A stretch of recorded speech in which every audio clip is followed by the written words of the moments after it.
이사야서 말씀을 쭉 읽고 있으면요, 하나님 아버지의 본심을 알 수가 있습니다.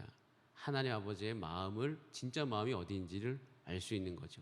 이 사람들의 관계가 회복되어지고, 그리고 관계가 더 나아지는 방향은 서로의 마음의 본심을 이해하고 알아갈 때 우리는 더 좋아질 수가 있습니다.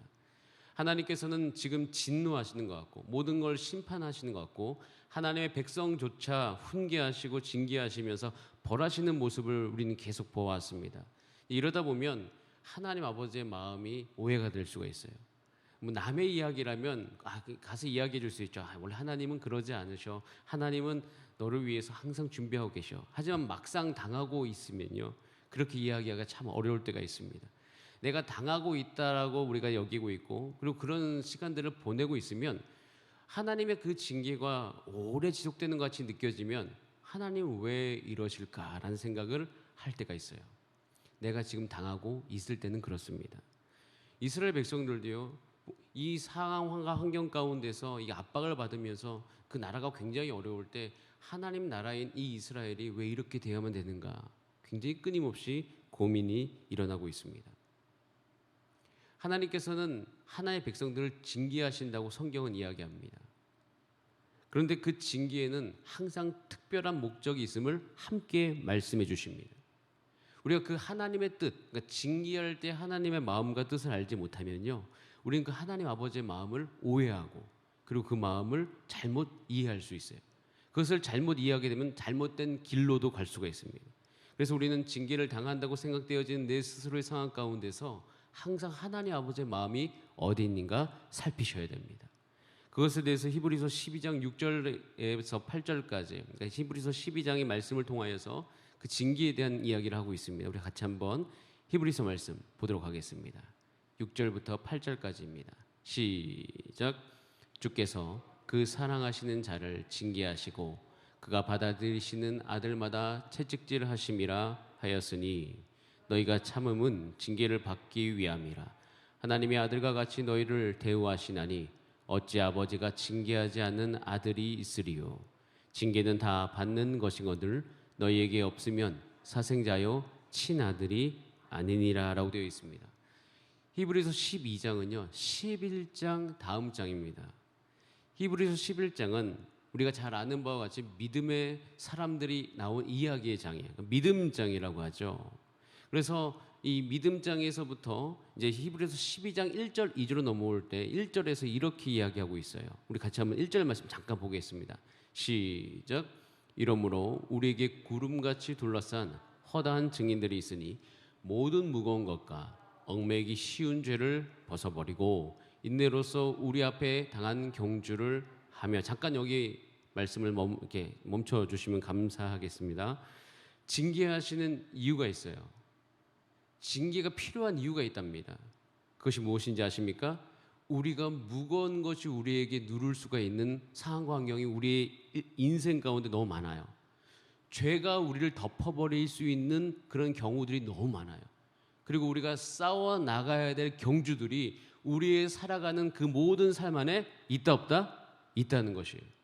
죄가 우리 가운데 우리 육을 통해서 올 수도 있고요, 또 우리의 상황과 환경 가운데서 경주한 듯한 그런 힘든 상황들이 우리 가운데 올 수가 있고요, 무거운 것이 우리를 누를 수 있다는 것이에요.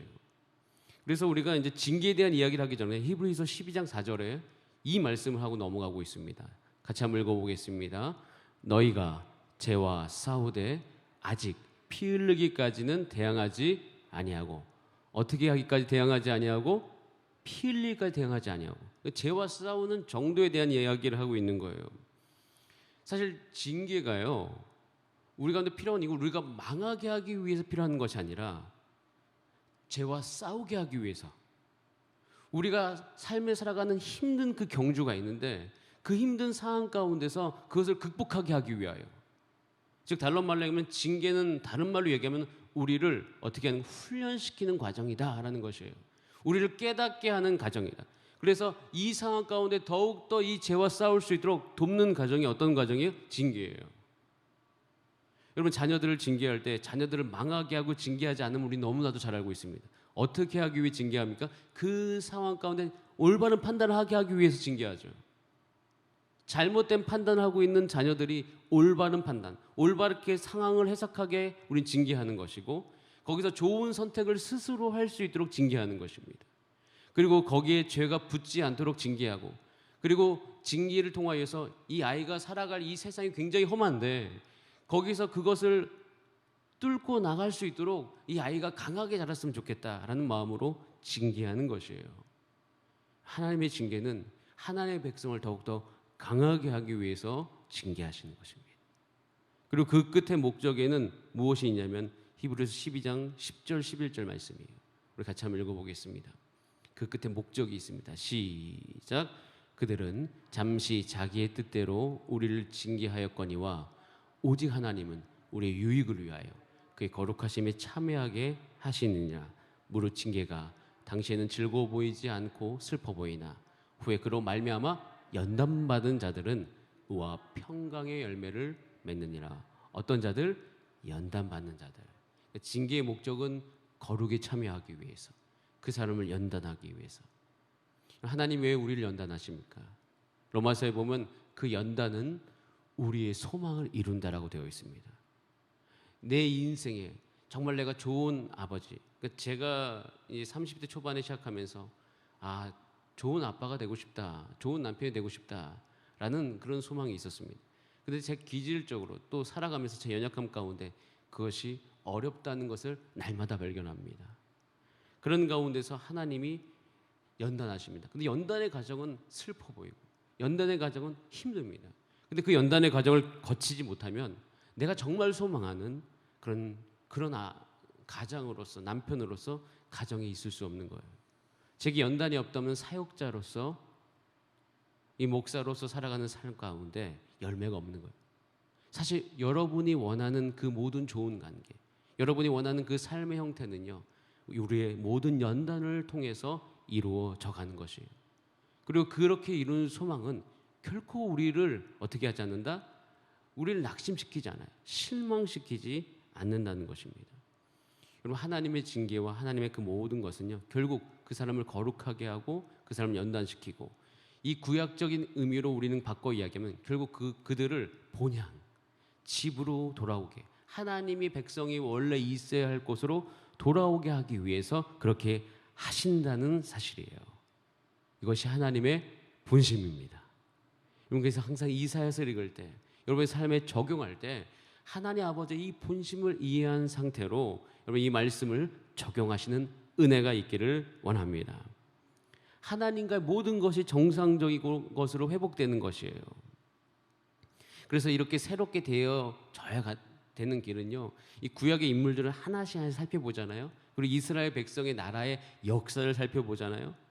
근데 그 과정이 굉장히 다 어려움이 있어요. 고통이 있어요. 그래서 험합니다.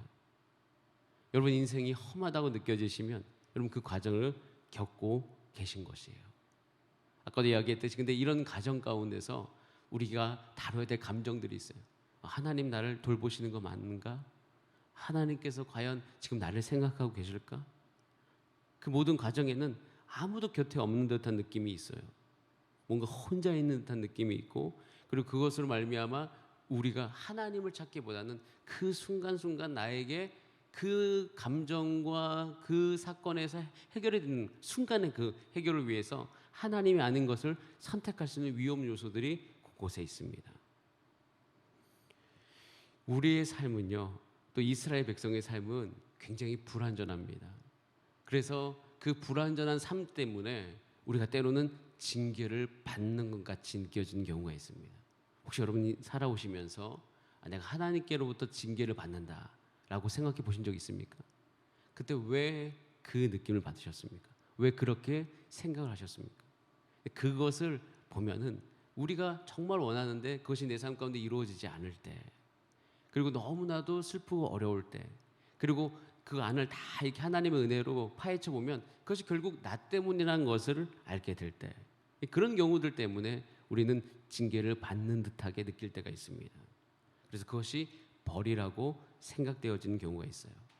여러분, 그런데 그때 아까 말씀드렸듯이 이렇게 우리를 징계하시고 우리 인도하시는 하나님의 본심을 알게 되면 여러분 그때 딱 터지는 것이 있어요. 그때 우리 삶 가운데 일어나는 것이 있어요. 그게 뭔지 아십니까? 내 불완전함과 근데 하나님의 본심을 알아요. 또 그런 가운데서 내가 되고 싶어요. 그러면 우리 안에 자연스럽게 일어나는 것은 바로 기도입니다. 간절한 기도예요. 오늘 그것이 이사야 33장 2절에 나옵니다. 이사야 33장 오늘 읽었던 본문 2절 말씀 같이 한번 읽어보겠습니다. 시작. 여호와여 우리에게 은혜를 베푸소서. 우리가 주를 앙망하오니 주는 아침마다 우리의 팔이 되시며 환난 때에 우리의 구원이 되소서. 다시 한번 이것을 여러분 기도의 음성으로 다시 한번 읽어보겠습니다. 여호와여 우리에게 은혜를 베푸소서. 우리가 주를 앙망하오니 주는 아침마다 우리의 팔이 되시며 환난 때에 우리의 구원이 되소서. 우리가 느끼는 징계의 시간과 장소는요, 기도의 시간으로 전환하셔야 돼요. 내가 징계를 받는다라고 생각되어지는 그 순간이 있을 수 있어요. 어려움이 오는 순간이 있을 수 있어요. 그때 하나님의 본심을 알면 우리는 그 시간을, 그 장소 안에서 기도로서 하나님 앞에 나아갈 수가 있습니다. 나가서 기도하는 거죠. 은혜를 베풀어 주시옵소서. 나의 팔이 되시고 나의 이 시간에 구원이 되어 주시옵소서. 하나님의 본심을 내가 아오니 하나님 나를 더욱더 연단시켜 주시옵소서. 그렇게 함께 기도할 수 있는 은혜가 저와 여러분의 삶 가운데 있게 되기를 간절히 원합니다. 성경의 인물들을 하나씩 뜯어보면 살펴보면 그 삶 안에 불완전 요소들이 있습니다. 제가 최근에 읽었던 책 내 이름은 야곱입니다라는 책이 있습니다. 굉장히 재미있게 읽었습니다. 야곱의 삶을 태어나면서부터 죽음까지 우리가 겪는 일상의 어떤 그 언어로서 다 풀어갔던 책이에요. 근데 그 책 안에 보면 야곱의 모든 삶은 특징이 한 가지가 있어요. 불완전함입니다. 근데 그 불완전함 안에서 뭐가 일어나냐면 이스라엘이라는 거대한 나라가 일어나지 않습니까? 야곱의 결국 그 아들들이 이스라엘의 원형이 됩니다. 그리고 야곱의 이름이 나중에 이스라엘로 바뀌지 않습니까? 그 안에서 하나님의 나라가 잉태되어져 나왔던 이 삶을 보는데 사실 그렇게 살았던 그분의 삶은요 그렇게 녹록지 않아요. 태어나면서부터 차자로 태어나고 그래서 늘 그 안에 그 형에 대한 열등감이 있고 그리고 그 안에서 어떤 것이 있어요? 장자권에 대한 거룩한 갈망이 계속 그 안에 있고 그리고 그것을 자기 것을 가져오는 모든 가정 가운데 속임과 그 모든 것을 자기 쓰면서 불완전한 가운데서 과연 이렇게 해서 하나님의 것을 얻는 게 맞는가라고 이야기할 정도로 그 삶의 어떤 도덕적인가 윤리적으로 질문해 본다면 문제가 있을 만한 그런 방법으로 자기 것을 갖고 옵니다. 그리고 결혼의 가정도요 굉장히 불완전합니다. 결혼의 가정도 속임을 당하죠. 속임을 당하면서 어려움을 겪어요. 그리고 그 가운데서 그가 일을 하면서 결국엔 어떻게 되냐면 나중에 다시 시간이 많이 흘러서 다시 고향으로 돌아오는 장면이 있습니다.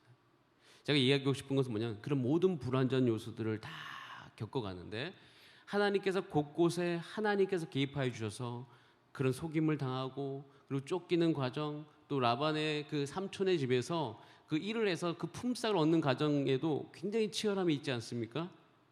거기서 아주 그냥 치열함이 있는데 거기서 또 하나님께서 은혜를 베풀어 주셔서 그 지혜 가운데 나오게 하시는 그런 개입들이 계속 일어날 수 있어요. 여러분 그런 걸 살펴보면요 우리가 한 가지 분명히 알 수 있는 게 뭐냐면 여러분의 삶에도 하나님께서 그렇게 일하신다는 사실입니다. 이게 참 놀라운 비밀입니다. 나의 삶 가운데 온전치 못한 그 장소가 있다면 하나님께서 지금 어떻게 하신다? 들어오신다. 개입하신다. 근데 그때 필요한 것이 뭐냐면 야곱이 결국에는 그 야복강에서 형을 만나러 가기 전날 밤에 하나님과 씨름하는 장면이랍니다. 치열하게 어떻게? 치열하게. 거기서 하나님을 이기는 또 결국에 다른 말로 하나님께서 져주시는 그 모든 과정을 겪게 되죠.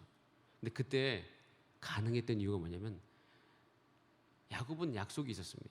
하나님께서 나에게 반드시 복 주겠다는 그 하나님의 본심을 야곱은 알고 있었습니다.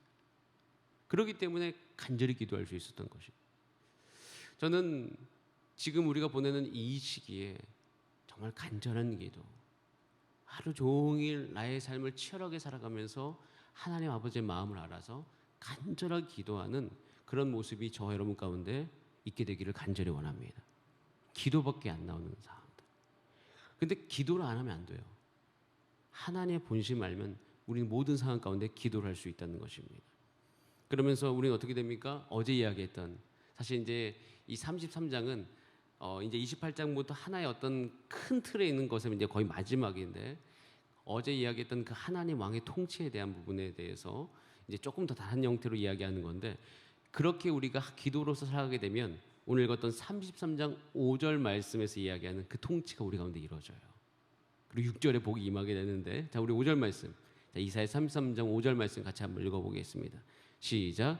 여호와께서는 지극히 존귀하시니 그는 높은 곳에 거하시며 정의와 공의를 시온에 충만하게 하심이라.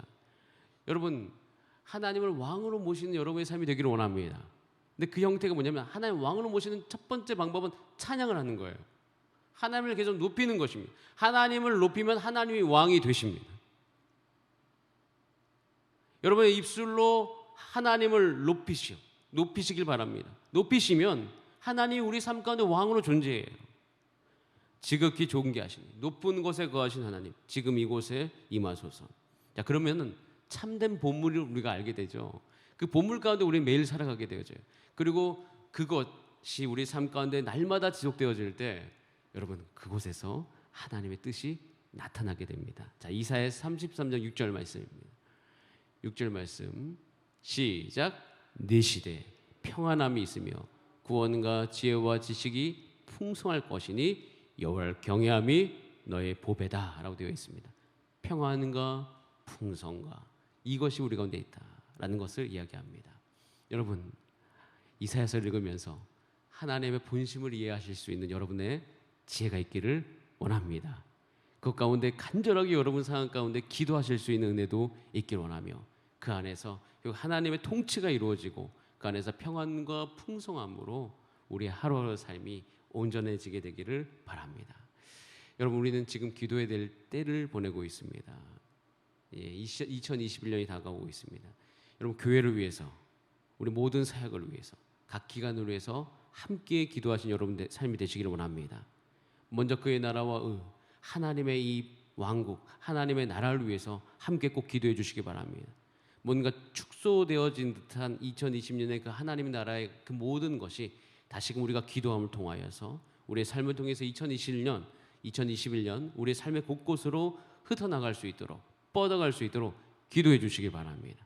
그리고 모든 보수할 것이 우리가 기도를 통해서 나를 통하여서 그것이 보수되어지게 하여 주시고 하나님 일어날 수 있도록 주께서 은혜를 더하여 주시옵소서. 우리가 징계를 당하는 듯한 이 시기 가운데 더욱더 기도하게 하여 주시옵소서. 그렇게 오늘도 함께 기도하면서 승리하는 하루 되시기를 간절히 바랍니다. 우리 다 함께 기도하시겠습니다. 이 시간 기도하실 때 하나님의 마음을 우리가 압니다. 이 시기에 우리가 더욱더 연단되어지게 하여 주시옵소서. 이 시기에 더욱더 하나님의 뜻을 분별하게 하여 주시옵소서. 그래서 하나님께서는 하나님 나라를 통하여서 이 땅 가운데 하나님의 영광을 드러내기 원하시는 분이 그것을 지금 우리 교회를 통해서 나를 통해서 이루어 주시옵소서. 우리 다 함께 주여 한번 부르신 다음에 합심으로 기도하시겠습니다. 주여 살아계신 하나님 아버지 감사드립니다.